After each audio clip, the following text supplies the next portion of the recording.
Hello students, मैं Rakesh Dhasmana maths point में आपका स्वागत करता हूँ। Let us start.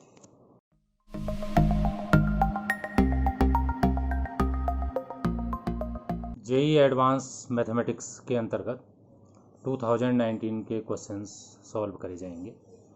क्वेश्चन मैं आपके सामने पहले पढ़ के सुना देता हूँ। A line y equals mx plus 1 meets the circle x minus 3 whole square plus y plus 2 whole square is equal to 25 at points P and Q. If midpoint of PQ has abscissa of minus 3 by 5, then values of M satisfies these conditions. क्या क्या question में given है? एक circle given है जिसका equation given है, और एक कॉर्ड गिवन है उसका भी इक्वेशन गिवन है। यहाँ पर जो कॉर्ड है PQ, उस कॉर्ड का जो मिड पॉइंट है उसका एब्सिसा फर्स्ट कोऑर्डिनेट भी गिवन। तो आपको M की रेंज बतानी है या M बताना है कि इनमें से किसको सेटिस्फाई करेगा। तब देखिए क्वेश्चन को। Given circle is x minus 3 whole square plus y plus 2 whole square is equal to 25। इसके सामने मैंने ये इक्वेशन लिख दी, x minus x1 whole square plus y minus y1 whole square is equal to R square. इसको आप पहचानते होंगे, ये सर्कल का इक्वेशन होता है जिसका सेंटर x1 y1 होता है और जिसकी रेडियस r होती है। आप कहेंगे xy क्या होता है? xy is any point on the circle, वो वेरिएबल पॉइंट होता है। तो सेंटर यहाँ पे x1 3 हो गया एंड y1 जो है -2 हो गया, क्योंकि इस +2 को आप -2 लिख सकते हैं। You can compare easily. तो in this way you get centre of the circle. Equation of P Q आपको दे रखा। पी क्यू का equation y equals mx plus C है और c इस क्वेश्चन में 1 है। तो y इक्वल्स, तो यहाँ पे y इक्वल्स mx प्लस सी में पॉइंट की वैल्यू पुट कर लेंगे। मैंने इसका y कोऑर्डिनेट k मान लिया, तो y को k रख लेंगे, x को -3/5 रख लेंगे और c को 1 रख लेंगे। तो यहाँ से आपको k की वैल्यू मिल गई। इसका मतलब इस पॉइंट के आपको कोऑर्डिनेट प्राप्त हो गए। Now slope of P Q का स्लोप निकालिए, जिसको मैं m1 से डिनोट कर रहा हूँ, और पी क्यू का स्लोप पहले से दे रखा है m। Slope of CM, slope का फॉर्मूला आपको एलिमेंट्री क्लासेस का याद होगा, y2 minus y1 upon x2 minus x1।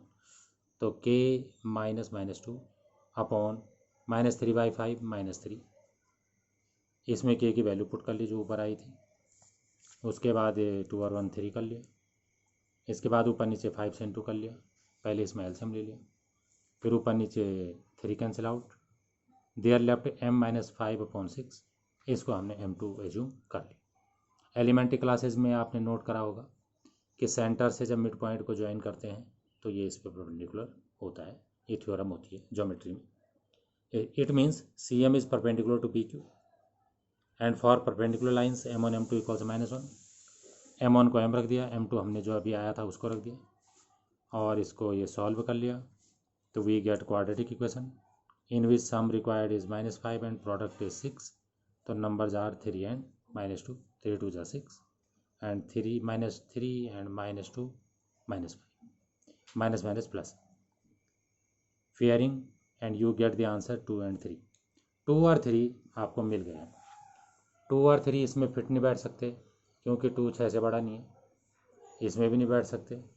इसमें देखिए 2 पे इक्वल लगा है, 2 आ सकता है, और 3 भी आ सकता है क्योंकि 3 2 से बड़ा है और 4 से छोटा है। Therefore B is the correct option. अगला जो क्वेश्चन है वो मैट्रिसेस पे डिपेंड है, इसलिए मैं पहले मैट्रिक्स की कुछ बात आपके सामने रख दूँ। मैट्रिसेस में क्या होता है? कैरेक्टरिस्टिक इक्वेशन होती है। कैरेक्टरिस्टिक इक्वेशन क्या होती है कि कोई मैट्रिक्स है, कोई मैट्रिक्स M है, तो उस मैट्रिक्स में से आप लेमडा टाइम्स ऑफ I को माइनस कर लीजिए। I you already know the matrix, I का ऑर्डर वही होगा जो M का ऑर्डर होगा, और यहाँ पे लेमडा एक पैरामीटर है। तो M माइनस लेमडा I जो मैट्रिक्स बनती है उसका अगर आप डिटर्मिनेंट निकाल के जितना आता है उसे इक्वल 0 रख लेंगे तो वो ये एक इक्वेशन बन जाती है लेमडा में। तो उस इक्वेशन को कहते हैं कैरेक्टरिस्टिक इक्वेशन। तो ये आपके पास अगर एक 2x2 का मैट्रिक्स होता है तो उसके लिए करेक्टरिस्टिक इक्वेशन ये आती है, आप करके देख सकते हैं। मैं इसे पढ़ के सुना देता हूँ। Lambda square minus lambda trace of M plus determinant of M equals 0। Trace आपको पता होगा, अगर ए बी सी डी एक मैट्रिक्स है तो इन दोनों को प्लस कर देंगे ए और डी को, तो ट्रेस होता है। और डिटर्मिनेंट आप जानते हो A D minus B C की वैल्यू डिटर्मिनेंट होती है। अब एक कैले हैमिल्टन थ्योरम है। कैले हैमिल्टन थ्योरम क्या है? A matrix satisfies its own characteristic equation. कोई भी मैट्रिक्स अपनी कैरेक्टरिस्टिक इक्वेशन को सेटिस्फाई करता है। तो यहाँ पर आप लैम्डा के बदले, because it is quadratic in lambda, lambda के बदले आप एम रख सकते हैं। आप सोचेंगे यहाँ भी एम है यहाँ भी एम है, यहाँ एम जब उसका ट्रेस निकालेंगे तो एम तो हट जाएगा ना, उस ट्रेस की वैल्यू आएगी। और यहाँ जब डिटर्मिनेंट निकालेंगे तो एम हट जाएगा, उसकी वैल्यू आ जाएगी। तो यहाँ पर आ जाएगा M square minus M into trace of M plus determinant of M equal 0। तो ये मैंने इंट्रोडक्शन दिया आपको नेक्स्ट क्वेश्चन करने के लिए। आप क्वेश्चन देखिए कि क्वेश्चन क्या है। Let M equals sine theta to the power 4 -1 minus sine square theta 1 plus cos square theta cos theta to the power 4 equals alpha I plus beta M inverse.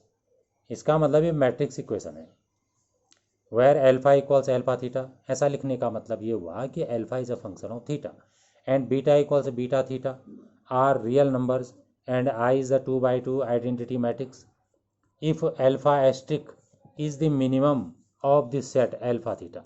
Alpha की जितनी भी values आएंगी उनमें से जो सबसे छोटी वैल्यू होगी, मिनिमम वैल्यू होगी, उसको हम अल्फा एस्ट्रिक कहेंगे।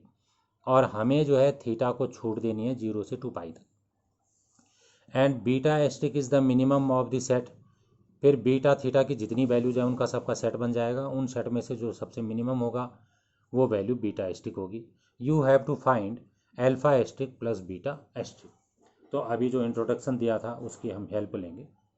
क्वेश्चन पे फोकस्ड हो जाइए। Given M equals alpha I plus beta M inverse where M equals sine theta to the power 4 -1 minus sine square theta 1 plus cos square theta cos to the power 4। यहाँ तक सब कुछ question में given है। एक बार मैंने फिर से लिख दिया। If a matrix A B C D characteristic equation is A square minus A plus D A plus A D minus B C I. आप समझ गए होंगे क्या लिखा है। मैट्रिक्स स्क्वायर लिखा है माइनस ट्रेस ऑफ मैट्रिक्स और ए लिखा है वही मैट्रिक्स, डिटर्मिनेंट ऑफ मैट्रिक्स लिखा है और आई लिखा है इक्वल 0। यहाँ तक आप समझ गए होंगे। ए के बदले हमने एम रख दिया क्योंकि हमारा वाला क्वेश्चन में एम है, तो एम स्क्वायर आ गया। ए प्लस डी ये हो गया, इनको ऐड कर लिया, इंटू एम आ गया। A D minus B C, A D इन दोनों का इंटू माइनस बी सी इन दोनों का इंटू यहाँ पर लिख दिया गया है। तो यहाँ तक बात आपको क्लियर हो गई होगी। Now M square remain same, ये भी सेम है। इसमें थोड़ा सा हमने सिंप्लीफाई करने की कोशिश की, ये दोनों वही लिख दिए और इस ब्रैकेट से माइनस कॉमन ले लिया तो यहाँ पे प्लस कर लिया, तो थोड़ा सा ये सिंप्लीफाई हो गया। ये लाइन आपको आगे होगी। अब आप ये देखिए कि जो गिवन इक्वेशन है उसमें देखिए लेफ्ट हैंड साइड में क्या है, एम है और यहाँ पर क्या है, एम स्क्वायर है। तो इसका मतलब इसमें एम होता तो हम बाकी सबको दूसरी तरफ ले जाते, इसको कंपेयर कर देते। तो बताइए एम स्क्वायर को एम करने के लिए क्या करना पड़ेगा, तो एम इनवर्स से हमें मल्टीप्लाई करना पड़ेगा। जैसे मान लो एम स्क्वायर को आप एम इनवर्स से इंटू करते हैं तो एम इनवर्स आ जाएगा, तो ये एम हो जाएगा, एम और एम इनवर्स आई हो जाएगा तो एम हो जाएगा। इसका मतलब एम इनवर्स को एम करने के लिए एम इनवर्स से इंटू करना पड़ता है। फिर भी अगर एग्जाम में समझ में नहीं आया तो ऐसा क्यों करना है, तो फिर से आप क्वेश्चन देखिए। क्वेश्चन में एक जगह बीटा एम स्क्वायर लिखा है राइट हैंड साइड में, तो इसका मतलब एम स्क्वायर का कहीं ना कहीं रोल है, तो एम स्क्वायर से इंटू तब भी हम कर सकते हैं। तो मैंने इस इक्वेशन में एम स्क्वायर से इंटू कर दिया, एम स्क्वायर एम हो गया जो मैंने यहाँ पे समझा दिया, और ये भी क्लियर हो गया। एम स्क्वायर एम मिल के आइडेंटिटी बन गया, और आई का किसी से इंटू होके वही मैट्रिक्स आ जाता है। यह आपको पता है कि ए का अगर आई से इंटू करते हैं तो ए आ जाता है। तो सिमिलरली फॉर एम इनवर्स, तो एम इनवर्स आई या आई एम इनवर्स इक्वल्स 0। यहाँ पे मैंने कॉम्यूटेटिव का ध्यान रखते हुए इसे कर दिया, लेफ्ट और राइट की कोई बात नहीं की। एम रिमेन सेम, ये भी सेम हो गया। इसमें थोड़ा और सिंप्लीफाई करा, ये पहला वाला वही है, 1 का इंटू इन दोनों से कर दिया, 1 इंटू 1 1 इंटू कॉस स्क्वायर, फिर साइन स्क्वायर का इंटू दोनों से कर दिया sine square, plus sine square into cos square, M inverse remain same. Next line में यहाँ तक सेम है, sine square theta plus cos square theta is 1, 1 is already there, तो 2, ये वही लिख दिया, ये भी वही लिख दिया, एम इनवर्स सेम आ गया। अब जो है ये 3 टर्म है, पहला, दूसरा और तीसरा। एम को लेफ्ट में रहने दिया और बाकी दोनों को राइट में। कैसे पता चलेगा? क्वेश्चन देख के। क्वेश्चन में देखिए एम बराबर alpha I plus beta M inverse है, तो देखिए बन गया अल्फा आई, इसको प्लस माइनस को अंदर मान लीजिए, प्लस मानिए यहाँ पे, बीटा एम इनवर्स। अब क्वेश्चन से कंपेयर कर लीजिए, तो ये पहला वाला अल्फा हो गया और ये दूसरा वाला बीटा हो गया। फिलहाल हम अपना फोकस अल्फा पे करते हैं, तो अल्फा आ गया sign theta to the power 4 cos theta to the power 4। ऐसा तो नहीं किसी को समझ नहीं आ रहा होगा ये अल्फा क्यों है, क्वेश्चन को देख लीजिए अल्फा, अल्फा आई, तो आई के साथ जो है वो अल्फा है। अब इसको मैंने साइन स्क्वायर थीटा का स्क्वायर कर लिया, ए स्क्वायर मान लिया, इसको मैंने बी स्क्वायर मान लिया। तो अगर ए स्क्वायर और बी स्क्वायर आपको दिए हों, ए स्क्वायर आपको बी स्क्वायर दिए हों, तो परफेक्ट स्क्वायर के लिए 2ab प्लस करना पड़ता है, तो 2ab प्लस कर लिया। लेकिन कंपनसेट करने के लिए 2ab माइनस करना पड़ता है, तो 2ab माइनस भी कर लिया। मैं ए साइन स्क्वायर को बोल रहा हूँ और बी कॉस स्क्वायर को बोल रहा हूँ।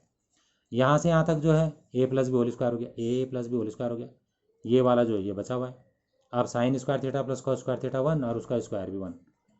अब जो है ये sign square theta cos square theta है, तो मैंने जो है यहाँ पे इस 2 को 4 कर दिया, 2 स्क्वायर 4 होता है, और बैलेंस करने के लिए 2 नीचे लिख दिया।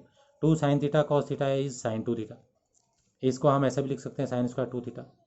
अब इसको हमने सबसे छोटा करना है, ये सबसे छोटा तब होगा जो जब माइनस हो रहा है वो सबसे बड़ा होगा, और माइनस वाला सबसे बड़ा तब होगा जब ये 1 होगा, क्योंकि साइन थीटा की सबसे बड़ी वैल्यू 1 होती है और 1 का स्क्वायर भी 1 ही होता है। तो इसको मैक्सिमम करने के लिए इसको 1 करना पड़ेगा।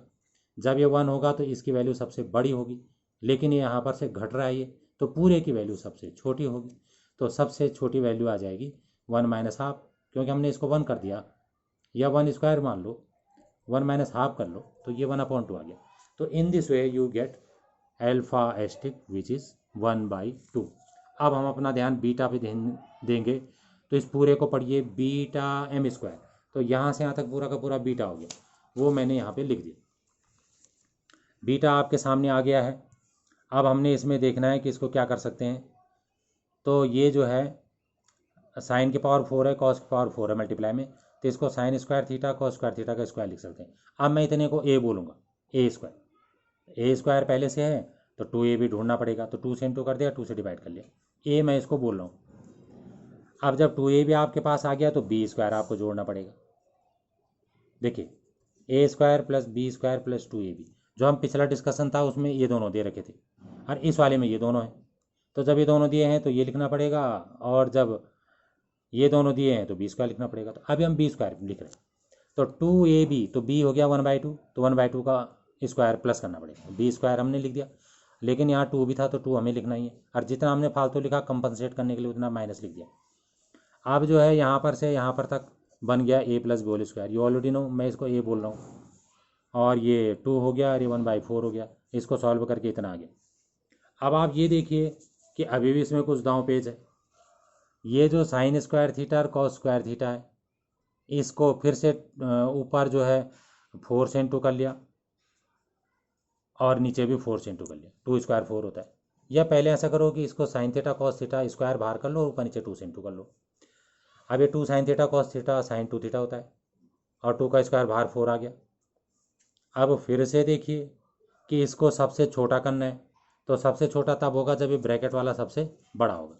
जैसे -3 और -7 में छोटा कौन है, तो ये छोटा है, क्योंकि इसकी न्यूमेरिकल वैल्यू बड़ी है, तो इसकी न्यूमेरिकल वैल्यू बड़ी से बड़ी करनी है, सबसे बड़ा करने के लिए साइन को 1 करना पड़ेगा, तो साइन 2 थीटा 1 होगा, उसका स्क्वायर भी 1 होगा।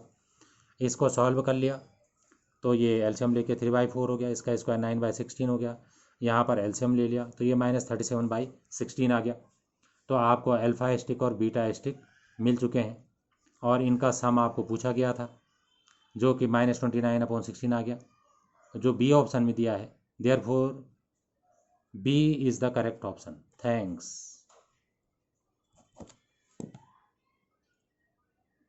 अगर आपको वीडियो पसंद आई हो तो इसे लाइक करें, शेयर करें, सब्सक्राइब करें, और लेटेस्ट वीडियो जानने के लिए बेल आइकन को प्रेस करें। और अगर आपका कोई डाउट हो तो फीडबैक में मुझे शेयर करें। थैंक्स।